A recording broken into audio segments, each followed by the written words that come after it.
Hi, everybody. This is day 1,409 days since Richard was murdered on Fort Bliss, and we still don't have his remains. Now, think about that. I say that day in and day out, but really think about that. We have a trillion dollar funded military, and probably more so with all the other things included. Um, and we can't figure out when there is a death of a soldier on Fort Bliss where his body is. Where his body, think about that. Um, and then, there's, oh, there, that we, that Team Find Richard Halliday doesn't have the right to question the security breaches that have caused a missing soldier that died on Fort Bliss. That's a murder, y'all. That's a murder. Okay? And it's a capital murder. And how do I know that? Because we have been collecting for 4 years, just about 4 years, evidence. Hard evidence, circumstantial evidence, and irregularities. And when you have that analyzed, when you put up your crime scene board, when you put up your charts, when you add everything else, as much information as possible out of, just the retaliation, the threats, the harassment, when you add these people together and you put this all in to be analyzed, and the analyzation is 95 to 90, 99, 95 to 99%, which is, you cannot get that normally. The highest normally you can get is like 90%. But this is, like a sure bet. Unfortunately, right? I don't want that. Um, and that is something that is very important, because the narrative that is out there, that's going on out there, is a false narrative. And make sure that everything is on. Looks like everything is on. Let's talk about false narratives. We have discovered over the last few years, and when I say we, I'm saying Team Find Richard Halliday, but I'm also saying as a country, and I would even say as the world, we have found out that our authorities, and maybe other people in other countries, absolutely knew this. I know that my friends that were in the eastern part of Germany, that I met at the school that the girls were going to, after the Iron Curtain came down, after the Berlin Wall was taken down, um, they had no trust for their government. They had no trust for their military. Okay. Um, but I'm saying in the western part of the world, we have always felt like we were in partnership, at least I did, in partnership with our government. Not that our government was perfect, not that they didn't do things that needed to be scrutinized, of course. And, but we were, a country. We were a country, and we were, together in this. And you could tolerate some things that you didn't agree with. But this is not the case. I think the last few years, the mistrust in the science, because the science is absolutely flawed. that they say that they are just so good at. No, no, it's flawed. It's very flawed. And the security, the defense of our country is flawed. Absolutely flawed. They always say we're ready, we're battle ready. No, no, I think you're flawed. You're very flawed. And I think more and more attacks are being perpetrated on our service members to hinder their readiness for any kind of combat. Um, and, which is, those enemies, foreign and domestic, right? Foreign and domestic. And then, of course, we have the Walmart mass shooting. And the Walmart mass shooting absolutely is, you know, obviously not what they say it is. Obviously. And what they meant to do, and who are they?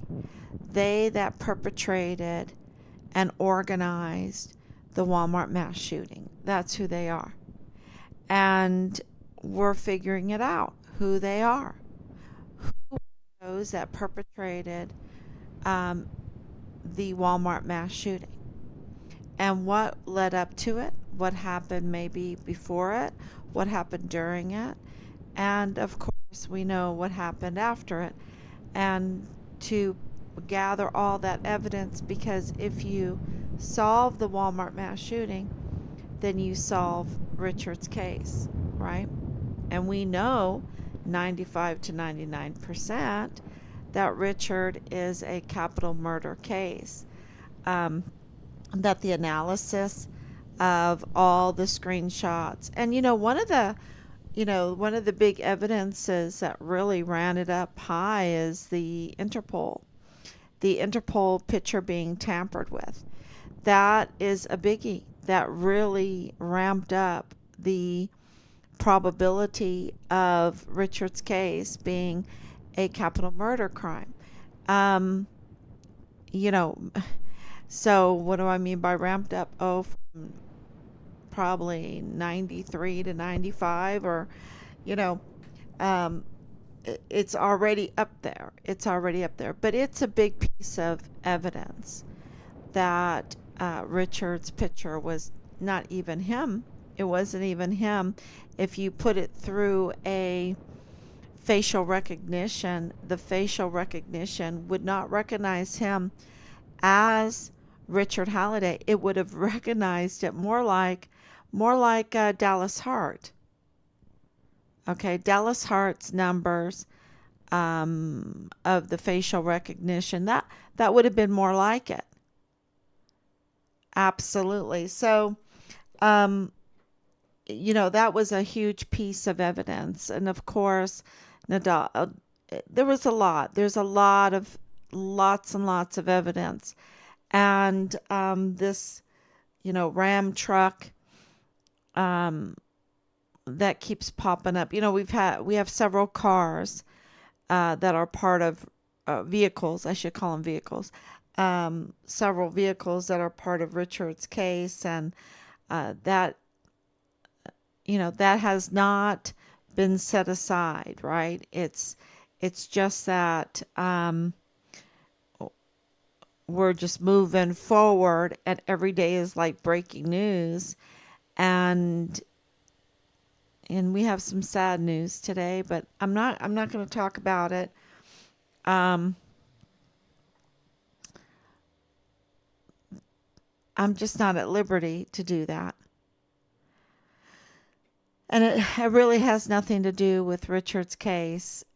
So it's just, you know, um, we need to work hard to get justice back, to get the people that abuse their powers to hold them accountable. That's what has to happen. I've been approached about many missing service members and all of this. because our reach is getting bigger by the day, right? Our reach is getting bigger now that we have this designation as a Gold Star family, now that we have the notice of death, now that Lilani Hart is, she has some people in El Paso absolutely know that there's trouble there, that there is trouble there. And uh, her recent seemingly change of name, when she is, in the rears for a medical, anyway, she has a lien. She has a lien. And it's like, what is going on?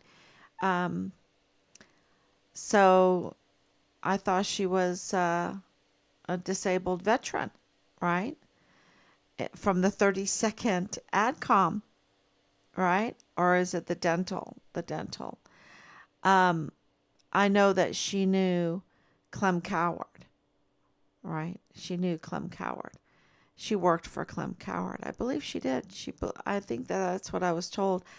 Apparently, she worked for Clem Coward, like Richard worked for Clem Coward, like her son Dallas Hart, Richard's platoon leader, worked for Clem Coward. And yeah, that we cannot forget about that, or forget to mention that. I haven't forgotten about it, but if you're new coming into this, there is a huge connection already between Richard and Lilani Hart through Dallas Hart, the platoon leader.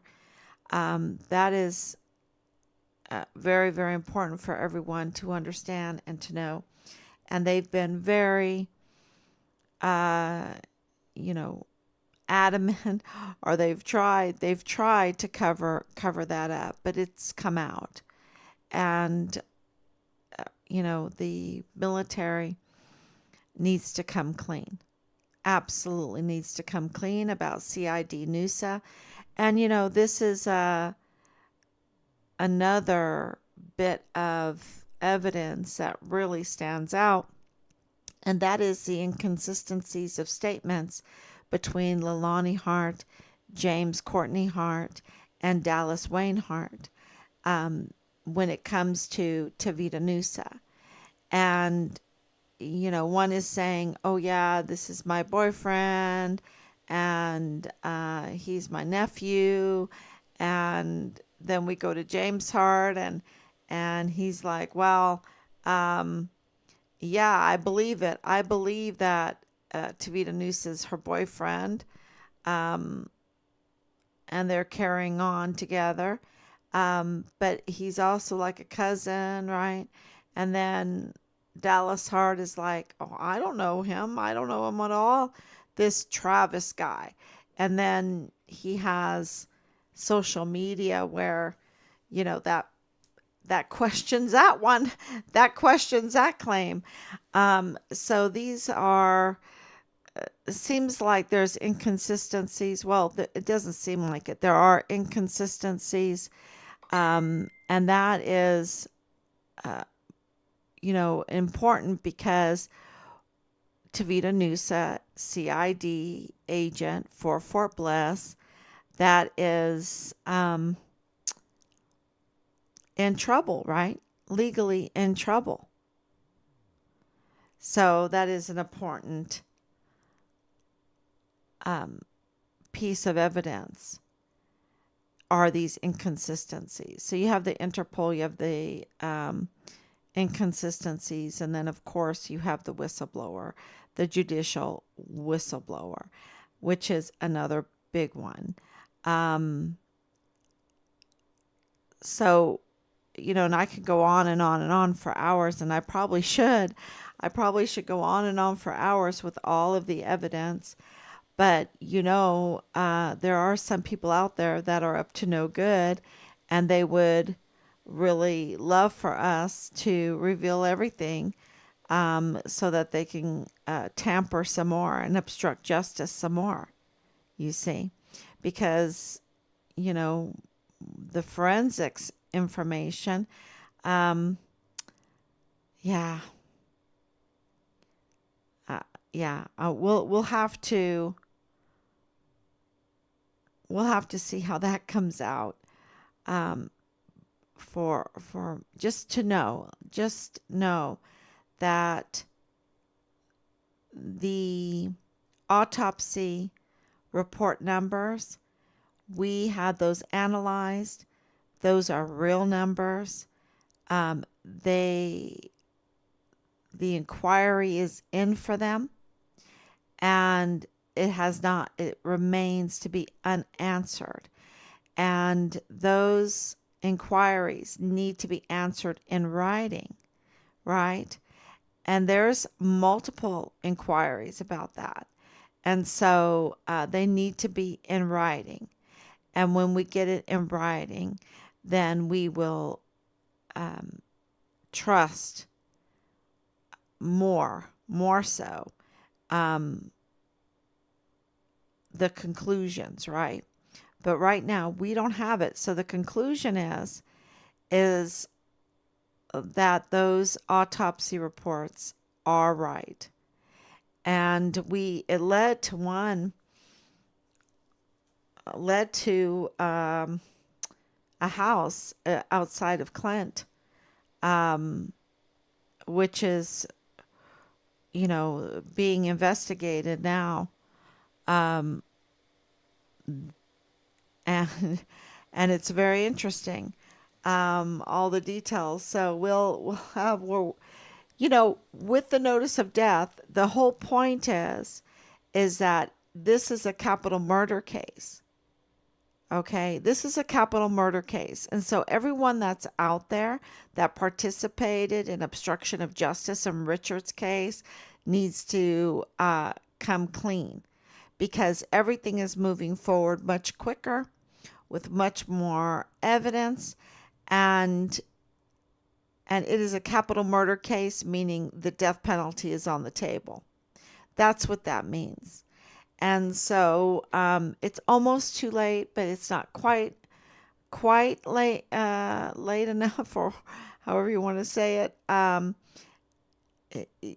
You still have a little bit of time to come forward and to come clean in Richard's case. So I think that is very, very important to tell everybody, um, because it is, and I'm not even controlling it. This is, uh, this other group is very upset at me. Look, multiple people involved in the capital murder case of Richard are being federally and state investigated. Okay? It is out of our hands. We're pleading for justice, we're pleading for answers, and that, and we have those that are doing their job, and they are absolutely combing through, um, with state and federal cases. So it's it's going to be I think it's going to be a little bumpy as we move forward, but it's going to really reveal the trafficking. The trafficking. That's um, the child trafficking, the child porn traffic, or the child porn cells, whatever, the narcotics trafficking, and also the weapons trafficking with the ammunition, is a very big deal. And we already have confirmation that a big truck with tactical move storage unit full of ammunition was caught at the border.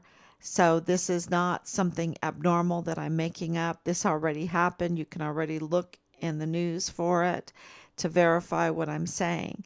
And the child trafficking is also verified. And I didn't make up the number 85 missing children from Fort Bliss, from the emergency intake center. I didn't make up that number. That's already in the congressional hearings, right? And then everyone knows that there's narcotics trafficking. That's not anything new. And everyone, I have report after report after report that the barracks were marketplaces for the narcotics trafficking, and that they were using these drugs on base. We know from Fort Bliss and also Camp Pendleton that um, 14-year-old girls were living in the barracks. We have that from Fort Bliss, that they were living in the barracks being picked out multiple times a night to soldiers living in the barracks. So, I'm not making up anything. This is all verified. The the ammunition, the weapons trafficking. We had a soldier 3D printing or 4D printing, whatever you want to call it, parts like, I guess, receivers for the weapons to sell them over um, in Mexico.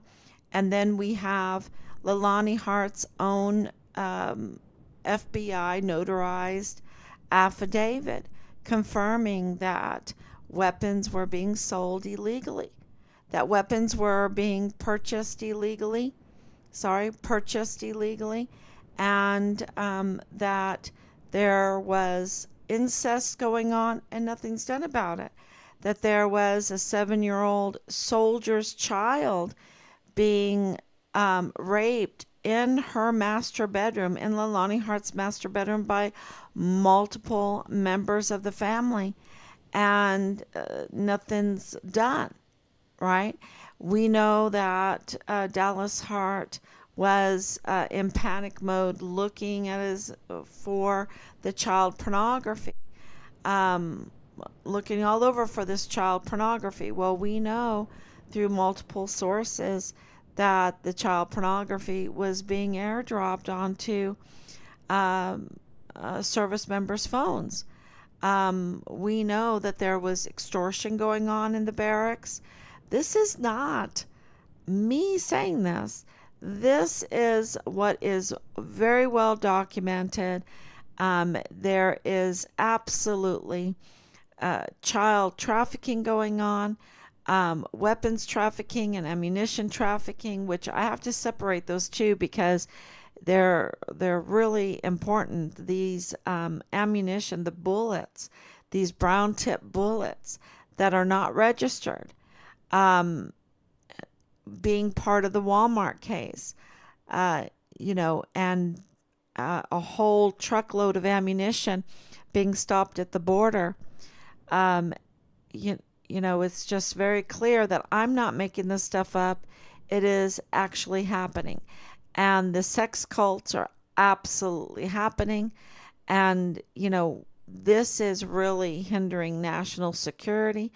Fort Bliss is unsecured, absolutely unsecured. We wrote the general there, Major General Eisenhower, about the breaches in security. And, he doesn't even have a response to that. He doesn't even have a response because we would like to do the memorial. We would like to do the memorial. We've been offered to have the memorial there on Fort Bliss. We would like to do that. But there is a security issue on Fort Bliss right now.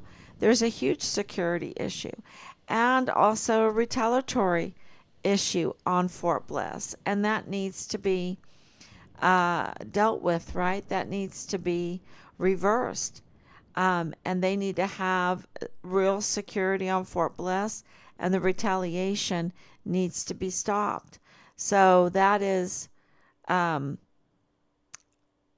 clear, that things that we didn't make up, but that are absolutely there. And of course, Richard was reporting on them. That's not hard to see, that he was reporting on them to the CPS. And we know that Ann Ogle has her hands in the CYS. and connections. With all of that, we know that uh, Richard was calling Houston FBI, that he called 911, that the IG were all over the barracks because of him. We know that Richard wanted to be a CID. We know that he inquired, he put in an official inquiry about becoming CID. Um, and, all of this is uh, definitely nothing that we've made up. They are all hard facts, irregularities, and circumstantial evidence. And when that is all analyzed, the results were, drumroll, 95% and higher. Let me just be safe on that. 95% and higher that Richard's case is a capital murder case. That was huge news. And then we found out that Leilani Hart seemed to have changed her name, which is another indication that we didn't even put in the analysis. We didn't even give them that part of the analysis to conduct. Yeah, that is huge. Absolutely huge. That means that uh, she's trying to, well, when you change your identity, you're trying to become another person, right? So you don't like the person that you are, so you try to become another person, right? Um, Maybe it has to do with her divorce. I don't know. I don't know. But I do know that something is very stinky around the whole thing with Noosa. Um, because, Dallas called him Travis. Oh, I don't even know Travis. And then, social media seems to, tell us the truth, the whole truth. I don't know. Maybe not. Um, so since this is Sunday night, we're just really grateful for your support, um, continuing to come on here and support us. It's huge. And we are going to get to the bottom of this accountability for the murder of our son on Fort Bliss. We're going to get to the bottom and get the truth to come out. And it's coming out. So thank you so much. We will be back tomorrow, God willing. Bye bye.